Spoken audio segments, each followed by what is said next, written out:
Hey everyone, welcome to Conversations with the Real Estate Redhead. Thank you all for joining us today. We've got Josh Butler and Steven Butler here today with us. How's it going, guys? How's it going? Josh owns STX Home Inspections, and so he is here today to share with us all the things that he's been seeing in home inspections and just to kind of educate our listeners and everyone a little bit about home inspections. So welcome. Well, thank you for having me and having my brother. We are the Home Inspection Brothers here in town, I believe, and we That's awesome. We started this, or I started this. I wanted to spend more time with my daughter. You know, I wanted this to be sort of a kind of a part-time, not really part-time, but semi-retirement type of thing. Well, it worked out. It's too busy for that. You know, Yeah. I don't get that. I wanted to be able to spend more time with my daughter, and it didn't really happen that way. Everybody just started using us, and it's blown up from there. You know, we've gotten, I guess, the way that I started inspecting, people kind of took like to, and then they gained some trust for me or from me or whatever. Right. And I've got, I guess, pretty good following. You know, most people, they tend to like our inspections. And then so I thought, who better to bring on to expand than my brother? Mm-hmm. He's 10 years younger than I am, and he's got a mechanical engineering degree on top of construction background, just like I do. And he has the same mindset and brain process that I do. That's so awesome. That's perfect. Yeah, I thought, you know, why not? If there's anybody to be able to follow and do the same thing I do, because what I'm doing seems to be working pretty good. Yeah. So why not bring in somebody like him?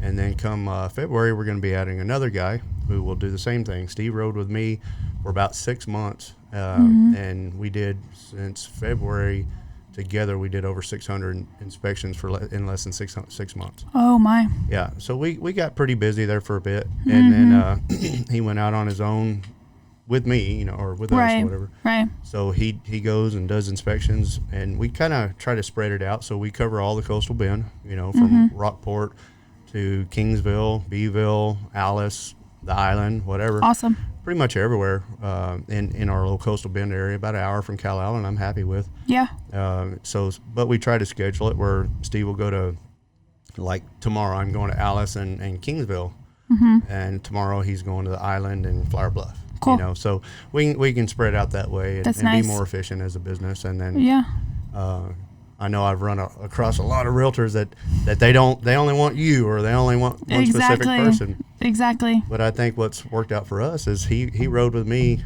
for so long that he is you. Yeah. It was actually pretty funny. Last week, Friday, Josh went and had to do a reinspection on a house that I had done a month earlier. And he starts looking at the inspection and realizing that it was the same house. And then he starts looking at the pictures that I took versus the pictures that he took. And I mean, it was not only the same pictures, but from the same angle. That's so awesome. It was so you're cool. a good you're teachable. Yes. So just to be a little more clear, it wasn't a reinspection on my part. It was, the house didn't go all the way through. I was going to say They that's backed out probably the why. deal. Yeah. And it was like a month and a half earlier that he did the inspection. That's cool. But exactly what he was saying, I wanted to just to kind of double check and make sure that he was hitting the high points and everything too. And he did. You know, his compliance coordinator. Yeah. I had to make sure he was all compliant. Yeah, that's so awesome. So talk to us a little bit about y'all's job and what y'all see on the day to day. You know, being home inspectors. You've already pointed out things in this room. Gosh. I like to say that home inspection is a curse. You know, I mean, it gets to be in your head, and you really don't get a break from it. Yeah. You spend so much time driving along, focusing on what you're supposed to be doing, and all of a sudden, boom, man, there's missing flashing on that house right there. Yeah. You know, oh man, I need to call them and let them know their chimney cap is gone or something. You know, and I need know to go knock on their door and tell them their house is deficient. Yeah. I literally did that one time. I was on a roof and I was inspecting this house, checking out something, and I saw the buyer I saw a homeowner and the neighbor come outside, and I said, "Hey, I don't know if you know it, but your chimney up there, it's missing a chimney cap, and I would hate for the rain, you know, to come in there and start causing a problem." She looks, she's like, "That's so nice of you, thank you." So, that's hilarious. Yeah, kind of works out that way. Yeah. But man, there's so many different things that we've been seeing here lately. It's funny. It's kind of like trends, you know, and I find it in pairs. Two houses are going to be almost the same. Like the ones I did this morning, it had a lot of the same deficiencies. That's interesting. Yeah. It was like, okay, this attic ladder was bad, and literally the second step on the ladder was bad on both of them. They were installed incorrectly. Yeah. And then both of them were metal roofs. Different locations? Yeah, one was Cal Allen and one was, and I can't even remember where it was now. Lamar Park area. Okay. And completely different locations. Oh, yeah, 30 minutes apart. Yeah. And it was just interesting because I knew whenever I showed up to this one, they wasn't going to have any GFCIs either, because that one didn't have any GFCIs. Is that a pretty common thing? GFCIs? Yeah. Yes and no. You see some people, they know enough to be dangerous in regards to, Gotcha. I know it should have a GFCI, like the one I was just on. It had a GFCI receptacle, but it didn't have wet cover outside, and it wasn't installed right. Nice. So somebody Afterthought. said, yeah, we need to put one of these in here, but we don't know how, and we don't know what all it's supposed to have, So what is that for people that don't know what a GFCI is? GFCI is a ground fault circuit interrupter. So let's say, on the old 80s movies or whatever, that's how old I am. Mm-hmm. In the old 80s movies, you take the dryer and your hair dryer, and you got the wife over there in the tub, and you want to toss it over there in there. Well, if you have GFCI, you're not going to kill her. It's going to trip and prevent them from killing her. Got it. That's a great way to explain that. Yeah. So it needs to be in all wet areas, right? All wet areas. Okay. Exactly. Good. Okay. Good catch. Yeah, that's what I thought. And Trek, we follow Trek rules just like you do. And Trek is Texas Real Estate Commission. So we're mandated by the same commission that y'all are. Correct. As realtors. Yep. Mm-hmm. Cool. So we have similar rules. Y'all have standards of practice. We have standards of practice. We have to follow the rules. We're not code inspectors. Unless we're doing a new build, we don't really care about code so much as we care about safety and following standards of practice. Gotcha. We follow those things. It covers everybody, covers our tail, covers your tail as a realtor, and everybody's backed up, and then the buyer's protected and also educated. Right. That's our goal, I take every house like it's my grandmother or my sister or somebody important to me purchasing the house, and I truly, honestly care about people getting in a good house. Of course, yeah. That's awesome.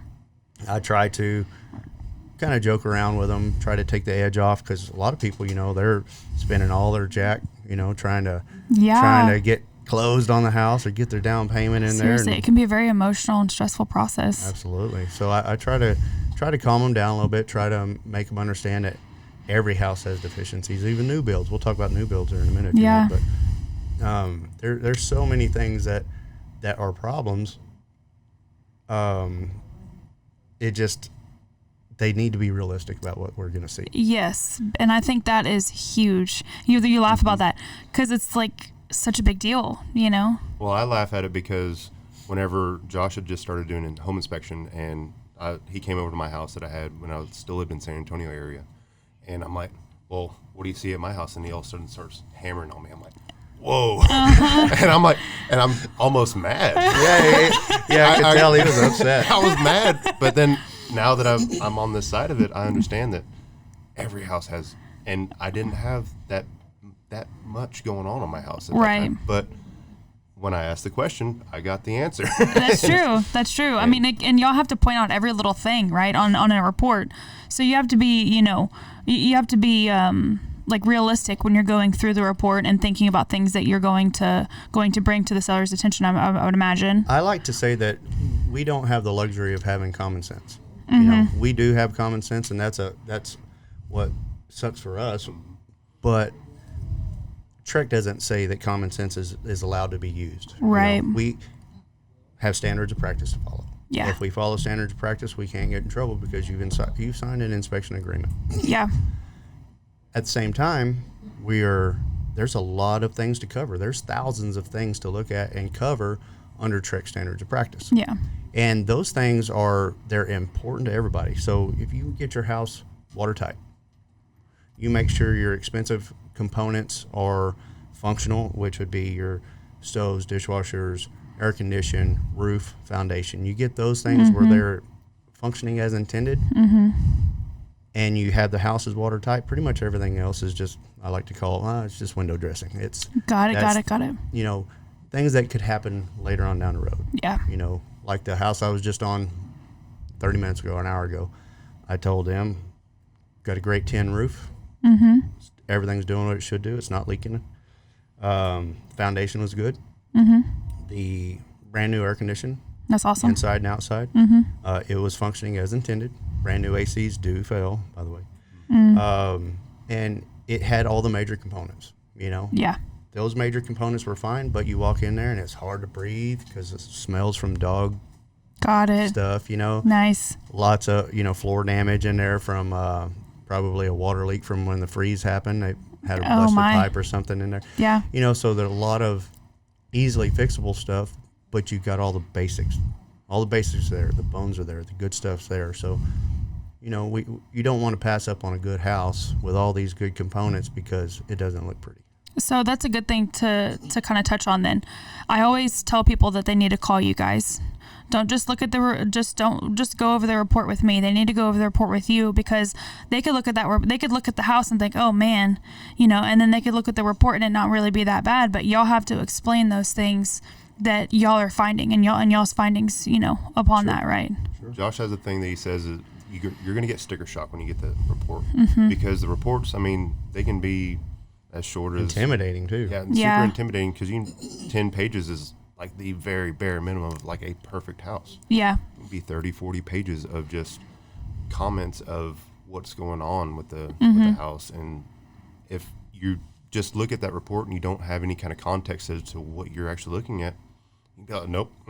Exactly. And And there's some people that just, you're not going to please them. Yeah. Some people just don't get it. They say, oh, I want to buy it. I want this perfect house. Well, let's talk about a new build. Yeah. Some of these new houses that we go to several months ago, several hundred houses ago, went to a brand new house, opened up electric panel, and I get people say all the time, oh, it's already passed electrical inspection from the city and it's passed electric inspection from the electric company and everybody has signed off on it, so there's no point in even having you guys out there. Okay, cool. Well, I went over there and the wires that are the size of my finger here that tie into the top of the main service panel, they were loose. And I make it a point to get in there and push them, and I hear them arcing in there. Zzz, zzz, zzz, zzz. What? They are completely loose. So the builder's inspector missed it. The city inspector missed it. The electric company missed it. Right now. All these people missed this brand new house, and if it started arcing like that enough, it could potentially set a house on fire. Yeah. And you know, I would never be able to live with myself if I didn't protect somebody that way. Gosh, another one. Were you with me on that one with the flue that wasn't attached? Yeah, I think so. Brand spanking new house. The chimney flue wasn't attached. It was actually shifted off to the side. You could look up from in the fireplace. The flue wasn't attached. So if you set a fire in there and we're going to use it, you're going to fill the attic full of smoke. Fill the house full of smoke. Way. Yeah, brand new house, $300,000 house. And nobody's going to go up there and look and make sure that that's attached. Yeah, because you're trusting the builder to take care of it. And the builder said, "Oh, there's no way. There's no way." Said, "Hey, I told you about it." I told the buyer. I said, "I told you about it." Yeah. And not that I'm worried about protecting me as much as I'm protecting you, but you can believe me or not. Exactly. So then she had a third-party chimney guy go out there, and they said, "Oh yeah, absolutely, it's not hooked up." The builder is a brand new build. The builder wouldn't go up there and look at it themselves. Builder said, "Oh no, we trust our chimney guy." Oh my! So wow. We've had fights, or not fights, but arguments or debates on whether what we're talking about is something that happened, like the island one with the water in the porch. We were doing an inspection together on some of the bigger ones. We'll actually, it was $5 million, $3 million, I think. $3 million $3 million condo that's right there on the island. Yeah, and it's like literally on the beach. It's built on the sand dune. Yeah. Awesome! Wow. Yeah. And I'm out there walking on the porch, and all of a sudden I step in a spot. It's kind of squishy, and I kind of step on it a couple times. All of a sudden I see the water's shooting out from underneath the tile. Tile? So it was it concrete? We were on a balcony of the 3rd floor, and the balcony was framed in with lumber, and then it was sealed with like a hardy type of material. Okay. And then they put their tile on top of that. On the exterior balcony. Correct. Yeah. So as wind-driven rain comes in, lands on that tile. Oh, got it. If something wasn't done correctly, if something wasn't sealed correctly, whatever the case may be, that ends up being a problem. Water starts seeping in, and it sits there. Oh, my. And it was sitting in there. Could you imagine paying $3 million for something and not being able to find Seriously. it? Yeah. Well, and honestly, too, with that being the exterior of the condo, too, it's awesome that y'all guys caught that, because I wonder if that would be the HOA's responsibility or the the current owner's responsibility to fix. To me, that would... If it's the structure, HOA only covers the community typically, unless it's an actual single structure. It wasn't a condo. This was a house. Oh, this got was it, got an it, got it. individual house. Got it. And if it was a HOA, which it probably is, but the HOA for that would probably just cover... Like the common stuff. Yeah, your landscaping and driveways and roads to it. So this is like a single-family house. Correct. Wow. Yeah. Big single-family house. Son of a gun. Yeah. Wow, and so they were trying to say that wasn't happening? The builder literally called me. Said, there is no way.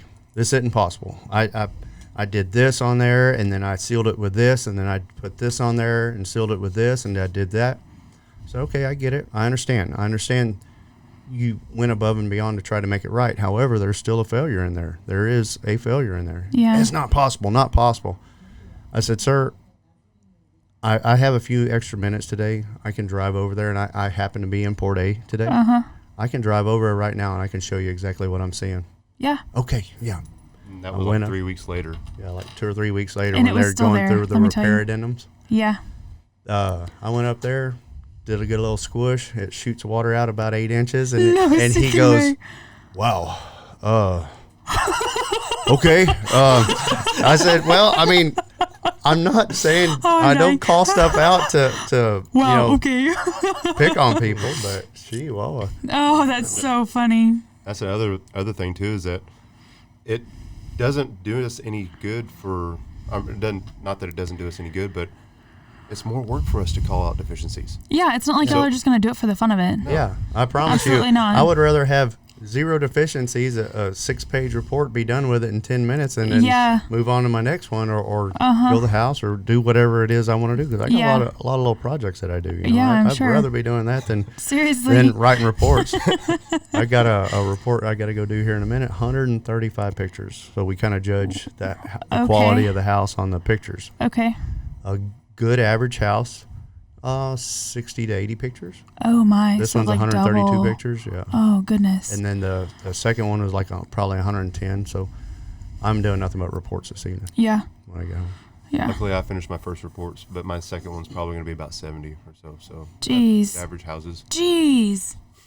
But again, we don't get paid by a picture. Right. We get paid by the job. So it doesn't. We don't make any more money. We don't get our jollies off by calling out a bunch of deficiencies. We don't do anything like that. We are there simply to educate the buyer. Wow. Well, for people that are looking to sell their house, and they're like, well, they could always do a pre-listing inspection, but if they were to just, be listening to this podcast and they wanted to know, like, what are some things that I could do just for, general maintenance to keep up? You were saying something about trees away from the roof. What are some things they could do to like keep up with their house? Well, one of the things, whether you're going to buy a house or you just bought a house or you're getting ready to sell your house, is I always tell everybody, when you go outside, don't turn a blind eye to your house. Spend time going outside and love on your house. Take care of your house. Weed eat it. You weed eat it. You typically keep the grass down away from your brick edge or your siding edge or whatever, and that would give you a good perspective if you've got a termite problem coming up or you start getting tubes and stuff like that. You take care of your area like that, and you're always looking at it. You'll find little cracks, little things that you need to seal up. If you spend time and make sure things are sealed and watertight, like we talked about a while ago. Right. Make sure everything's watertight. Make sure everything's functioning as intended. If there's something that's not working right, if it seems like, man, last summer it sure cooled my house off a lot better than it is this year. Yeah. maybe consider calling an AC guy. Get them come out there, do a service. My AC in my house is 26 years old. No stinking way. And it still works like a champ. What? The inside unit and outside? Yep. Wow. But I get it serviced pretty often, at least annually. If I don't get it serviced professionally, I will get underneath there and I'll use I'm not going to say it, it's a type of a cleaner. Got it. In there. It's probably a little more harsh than the average person should be using. Nice. But I consider myself a little bit different than the average guy. A little bit. Yeah. So I go over there and I'll do the maintenance. I make sure that it's maintained and it functions right. Mm-hmm. Those are things that people can do. Themselves. They can go on my Facebook, my STX page. We add stuff on there all the time. Little how-tos. Cool. DIY stuff. I joke whenever we do an inspection.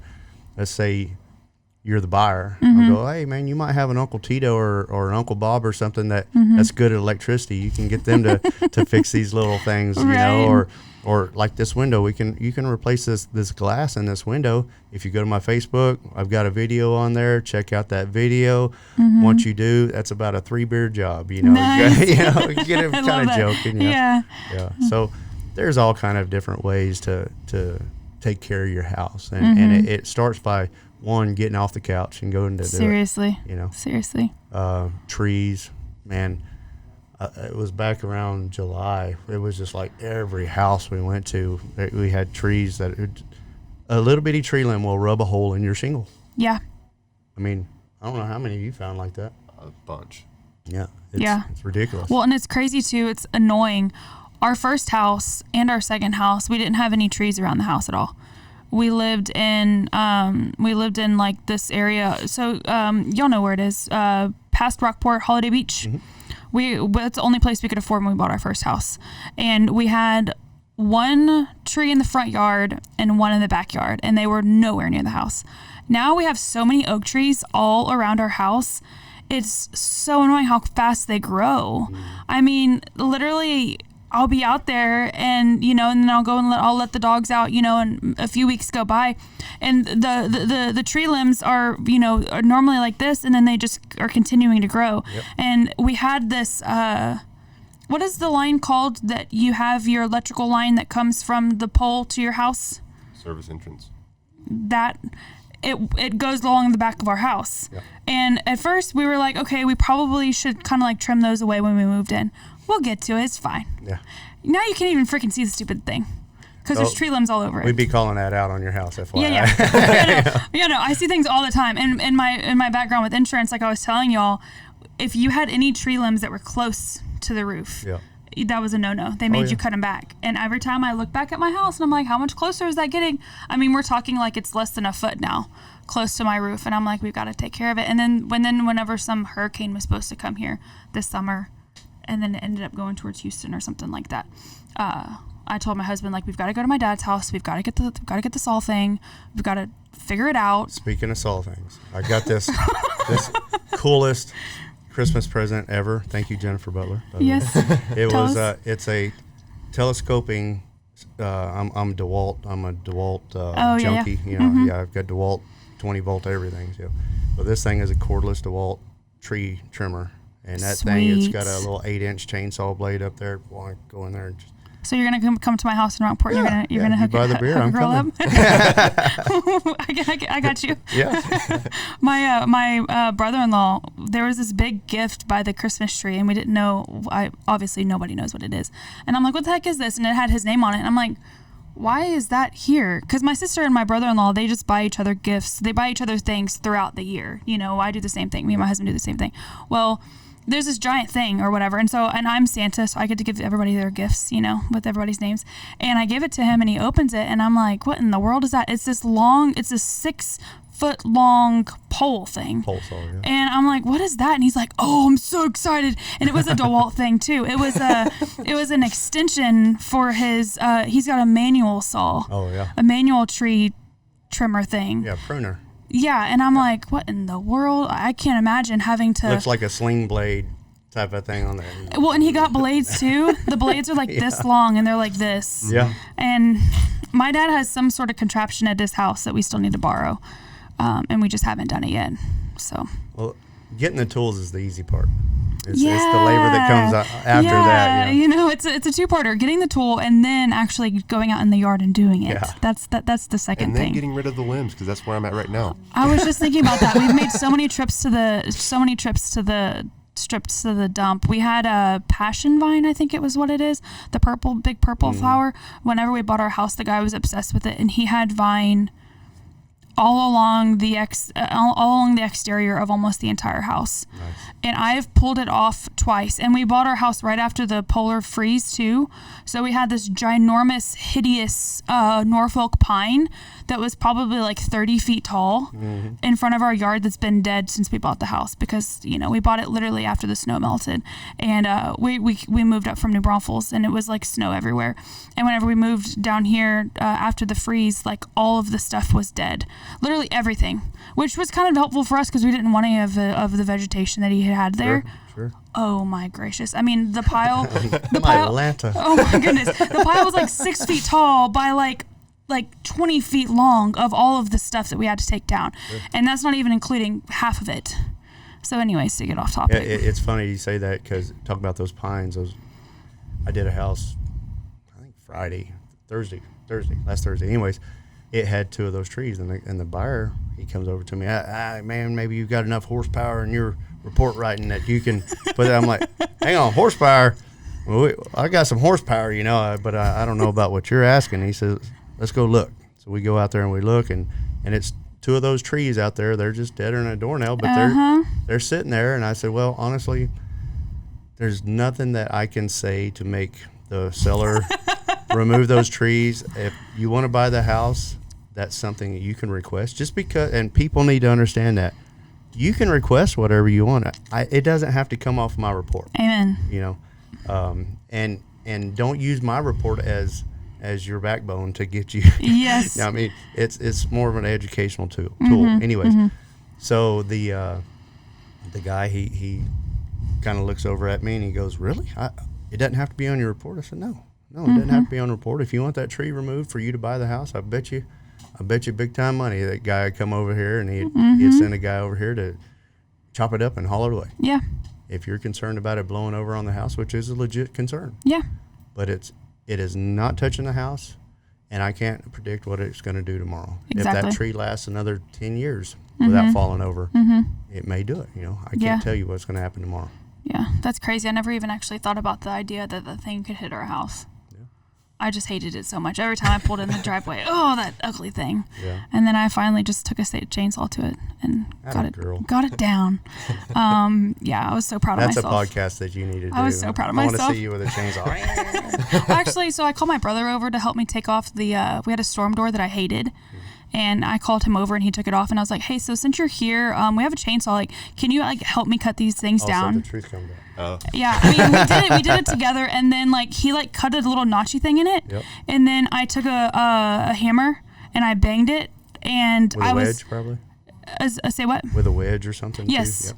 And I was so convinced it was gonna fall the wrong way, and I was like, my car's right there, don't I need to move? He's like, no, you'll be fine. And I was like, I don't know about all that. And then it just right over.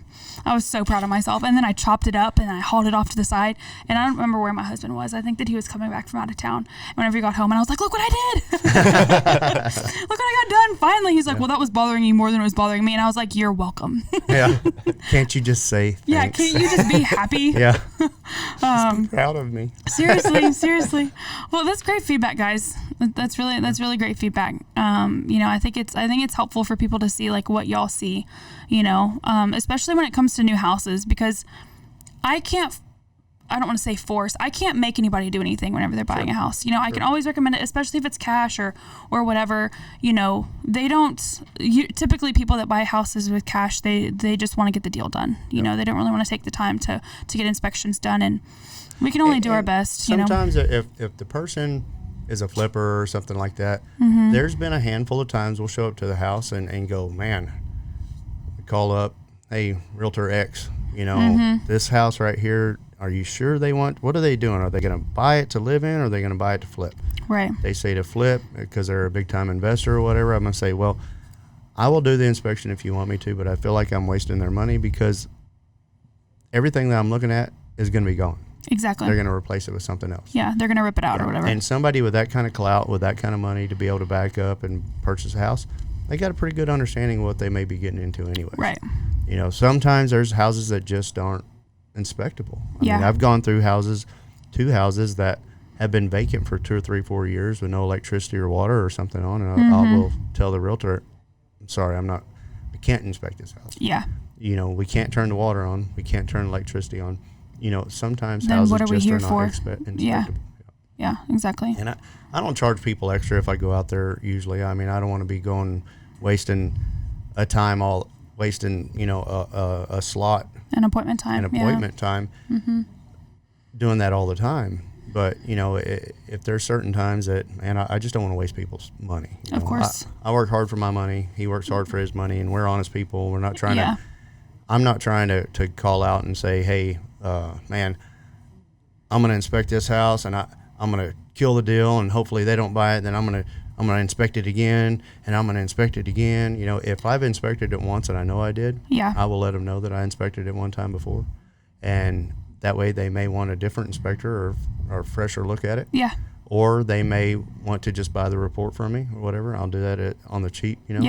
Yeah. I'll call the previous person, and a lot of times they'll just say just to scratch your name out. Yeah. Do my thing, you know. I try to be fair to everybody. You know? The fact that people think that inspectors are out there to kill deals, I mean, I don't even want to think that that's a thing. I know that people suck, but wow, that's just frustrating.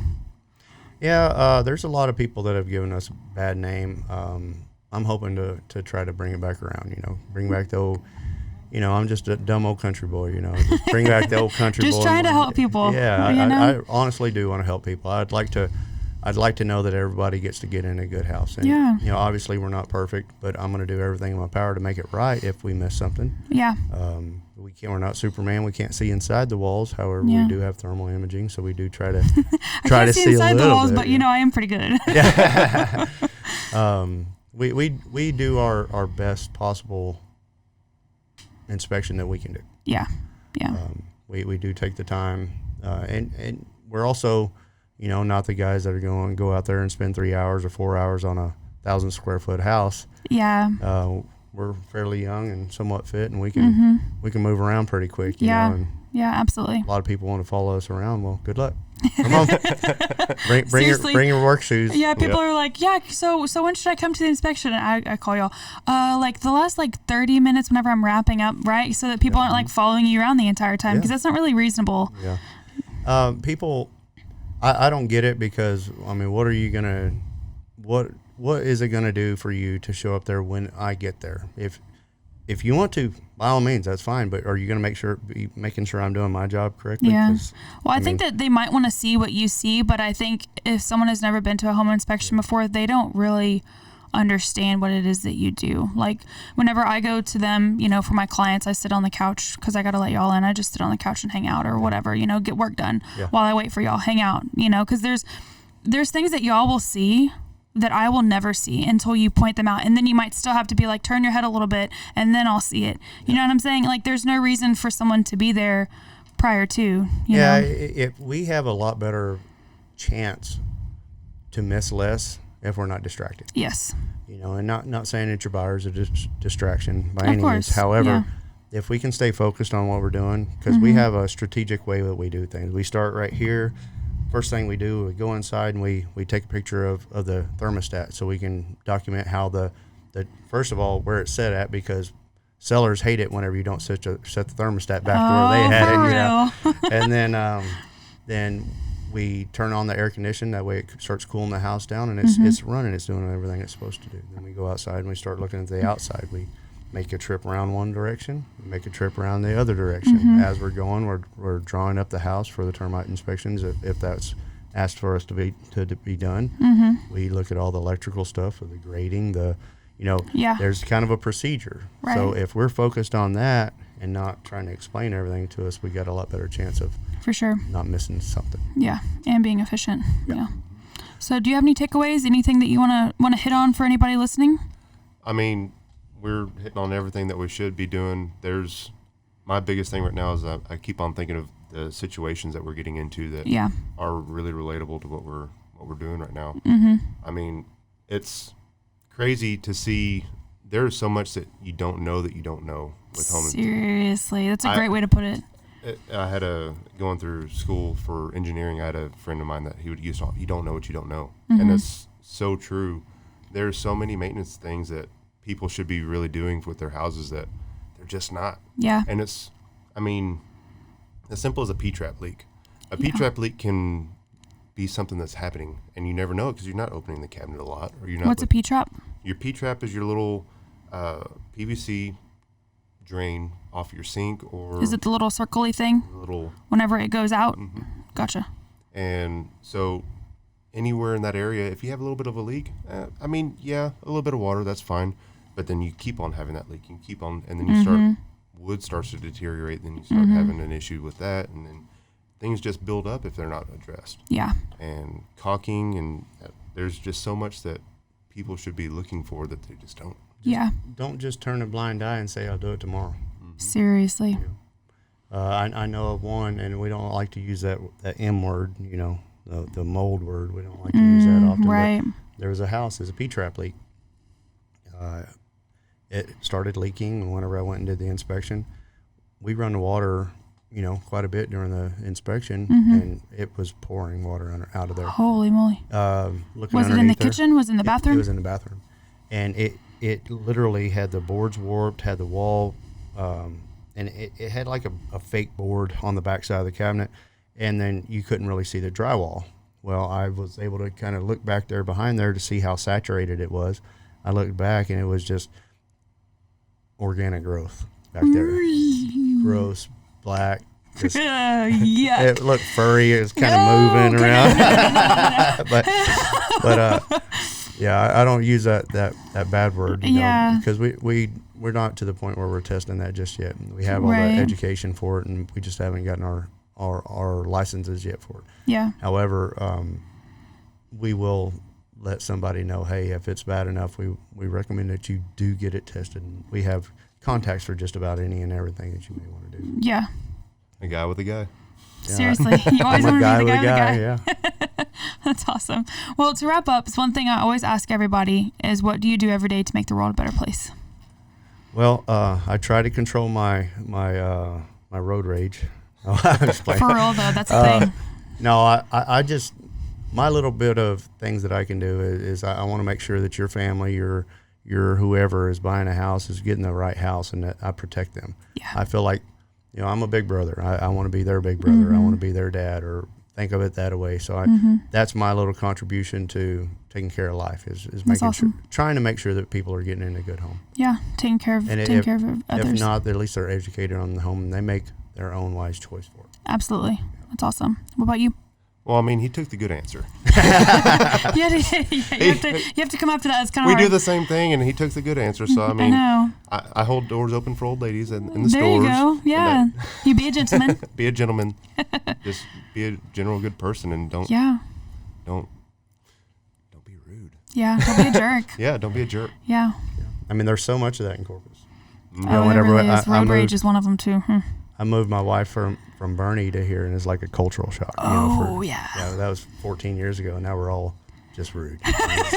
No, you've just assimilated into everyone else. Yeah. On that little thought is right whenever she had moved down here, and we were walking into HEB, and somebody that was just mad that they couldn't get that parking space, they started honking on the horn. They just stayed on it, and we're walking in, his wife and I, and we're walking in, and from the back of the parking lot, it said, wow. The parking spot that y'all got, they were honking at y'all or someone else? It was just someone else randomly. Oh, gotcha. And another car, they're just mad. And from the time that we were at the back of the parking lot all the way into HEB, they never let off the horn. Oh, my goodness.